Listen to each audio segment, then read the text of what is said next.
का true analysis हमेशा जो सबसे हायरार्की के जो सबसे नीचे लेवल पे जो होते हैं उनसे होता है। इनको कंपनी की हर एक डिटेल पता होती है कि किसके क्या झगड़े चल रहे हैं, किसका अफेयर चल रहा है, मतलब सेठ का स्वभाव कैसा है, हर चीज़ के बारे में पता होता है। एक स्टॉक में अगर आपका 1 करोड़ रुपए का पोर्टफोलियो है तो आपको सोच लेना है कि एक स्टॉक में मैं 5 लाख रुपए ही इन्वेस्ट करूँगा। कभी भी वो कंपनी डूब गई, आपका सारा पैसा डूब जाएगा।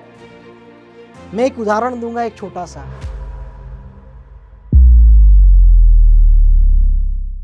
This video is made for educational purposes only and are not meant for financial advice. Viewers are recommended to consult registered financial and investment advisors before making any investment. We disclaim all liability for any loss or damage as a result of any investment that you may consider. We do not promote any finance or investment related courses or products through this channel. कैसे मैंने stock market से zero से लेके 8 करोड़ रुपए तकरीबन $1 million की net worth create की। तो आइए मैं आपको लेके चलता हूँ मेरी कहानी, मेरी जुबानी, जो स्टॉक के थ्रू। मेरी स्टॉक मार्केट की जर्नी शुरू होती है जब मैं कॉलेज के सेकेंड ईयर में था। तब मेरे दिमाग में एक चीज़ आई कि मुझे बहुत बड़ा आदमी बनना और खूब पैसा कमाना है। तो मैंने शुरू किया फोर्ब्स की लिस्ट में देखना कि कौन दुनिया के सबसे रिचेस्ट अमीर लोग हैं और उन लोग क्या करते हैं। उस समय मुझे एक नाम दिखा, वॉरेन बफे का।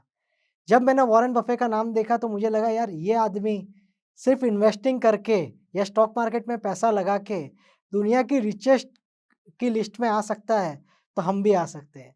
वो कॉन्फिडेंस मुझे आया और मैंने वॉरेन बफे के बारे में पढ़ना शुरू किया और उनकी बर्कशायर हैथवे जो कि पेरेंट कंपनी है, जो दूसरी कंपनियों में पैसा लगाती है, उसके बारे में भी पढ़ना शुरू करा। तो वहाँ से मुझ में स्टॉक मार्केट का एक कीड़ा जाग गया। अब पैसे तो थे नहीं, घर पे बोलेंगे कि भाई स्टॉक मार्केट में इन्वेस्टमेंट के लिए पैसे चाहिए या ट्रेडिंग के लिए पैसे चाहिए, तो घर वाले तो सीधा ना ही बोलने वाले। आप लोगों ने भी ट्राई किया ही होगा घर पे, स्टॉक मार्केट के लिए तो कोई पैसा देता नहीं है, तो पैसा आए कहाँ से? तो मैंने अप्रोच किया मेरे दोस्तों को। मैं हॉस्टल में रहता था, तो अपने सभी दोस्तों को अप्रोच करना शुरू करा। जहाँ से जो पैसा अरेंज हो, वहाँ से अरेंज करना शुरू किया। उसमें मेरा एक फ्रेंड था, जिसके पास काफ़ी पैसे थे। तो उसकी मदद से हमने 10 लाख रुपए इन्वेस्टमेंट से शुरू करा स्टॉक मार्केट में। और अब सामने वाले को कॉन्फिडेंस में कैसे लिया जाए? तो मैंने उसको ये बोला कि आपका ही डीमैट, आप ही का सब कुछ, उसी के अंदर मैं ट्रेडिंग करूँगा, उसी में इन्वेस्टमेंट करूँगा। और जैसे ही 20% से नीचे गिरेगा अगर आपका पोर्टफोलियो, तो जितना गिरेगा वो मैं आपको लौटा दूँगा।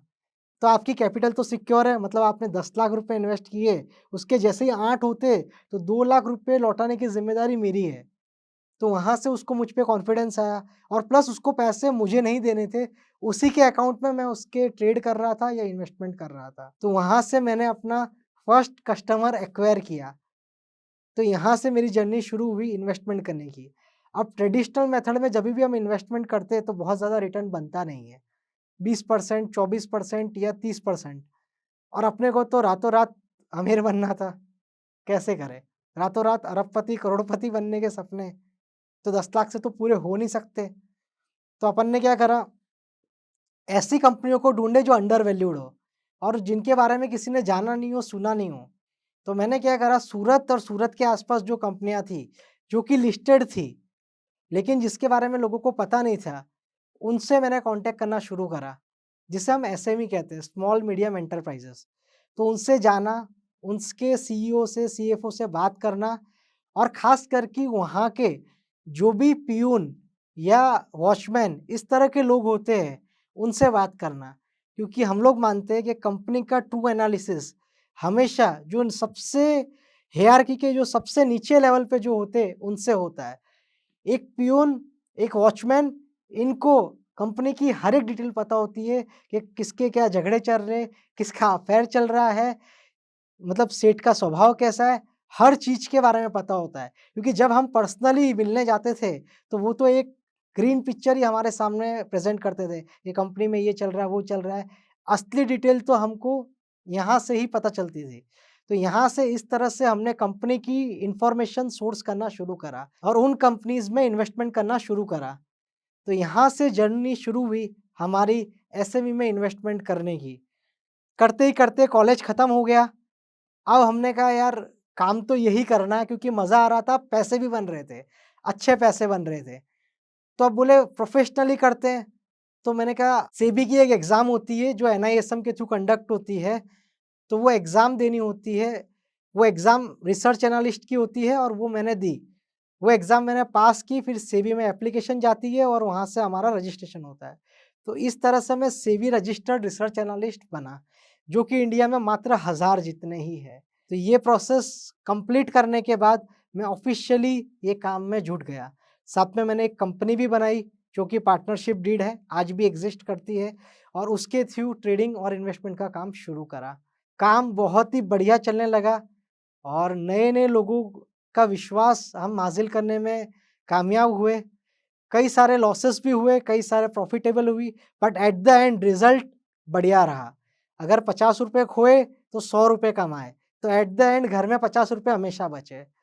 तो ये जो चीज़ थी, उसने सिखाया कि लॉस और प्रॉफ़िट तो चलता रहेगा और मैं आपको ये चीज़ बताना चाहता हूँ कि मैंने कहाँ गलती की, ताकि वो गलती आप रिपीट ना करो। आप जो गलती में मैंने अपना समय गँवाया, जो अपने साल गँवाए, वो आप ना गँवाएँ। अब मैं छोटा-सा एग्ज़ाम्पल दूँगा।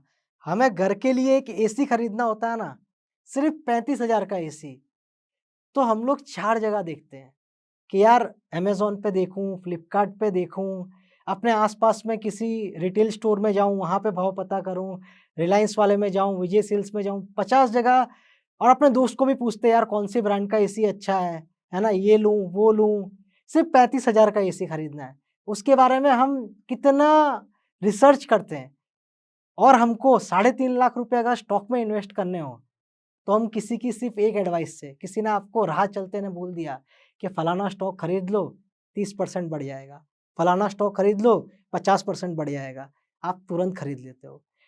छोटा-सा एग्ज़ाम्पल है, ₹35,000 का इन्वेस्टमेंट करने के लिए आप 10 जगह रिसर्च करते हो, 10 लोगों को पूछते हो, 10 जगह कंपेयर करते हो, लेकिन साढ़े 3 लाख का, 35 लाख का, लोग तो करोड़ों-करोड़ों का इन्वेस्टमेंट करने के पहले कोई रिसर्च नहीं। मैं पूछता हूँ अगर आपने आपका पोर्टफ़ोलियो जितने भी लोग देख रहे हैं, अपना पोर्टफ़ोलियो देखिए, जितनी कंपनीज़ है वो देखिए, उसमें से एक का भी सीईओ का नाम आपको पता है क्या?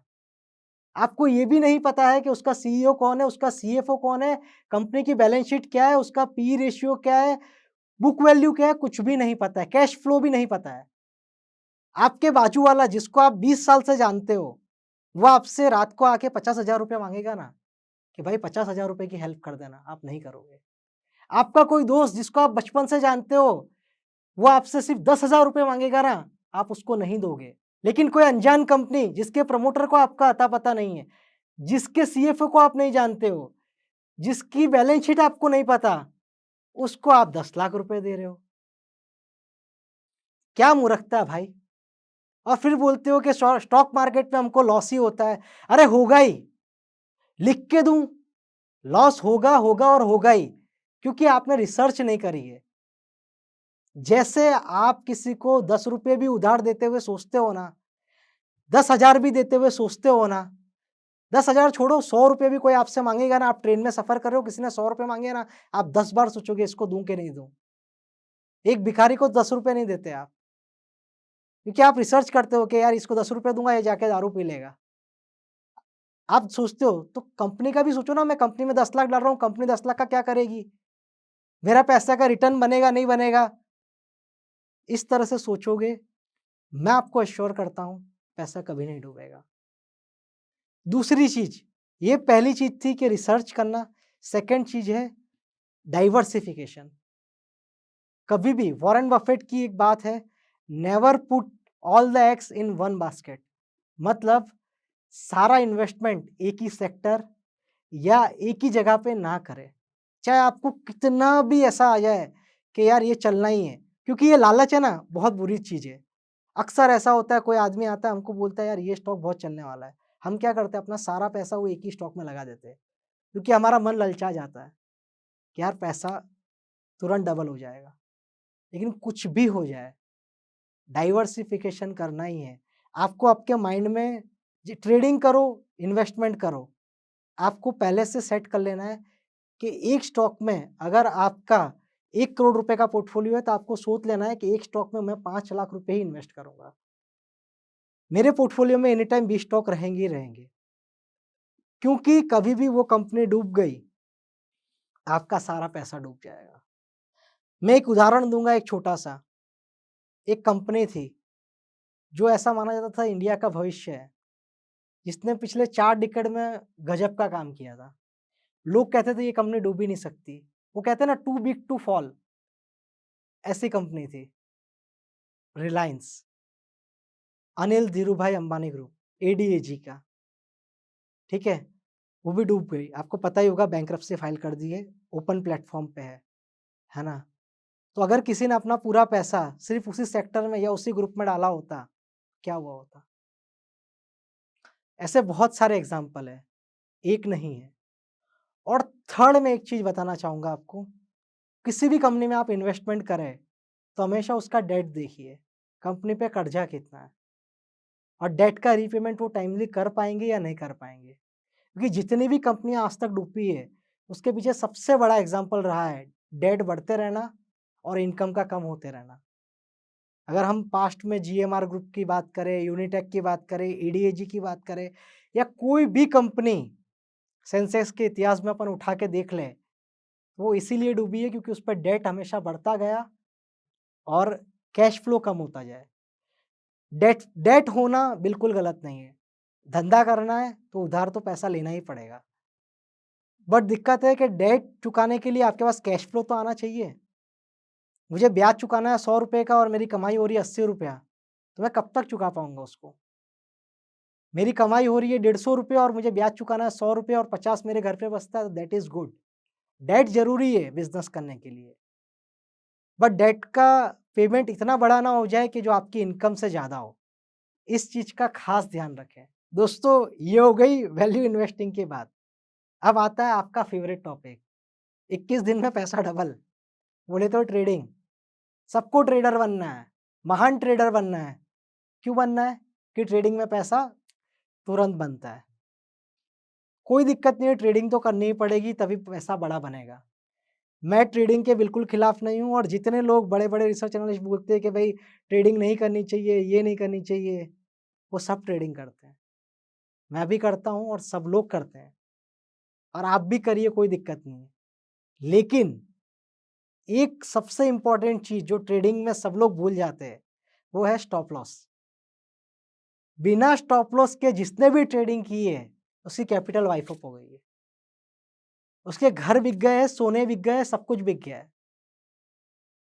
स्टॉप लॉस एक ऐसी चीज़ है, जो आपने नहीं लगाया ट्रेडिंग में, तो आप गए काम से। एक कार में सबसे इम्पोर्टेंट चीज़ क्या होती है? कार का ब्रेक। एक कार में अगर आपने बहुत सारे मूवीज़ में सीन देखा होगा कि ब्रेक फेल हो गई तो गाड़ी चली गई खाई में। तो स्टॉप लॉस आपकी ब्रेक है।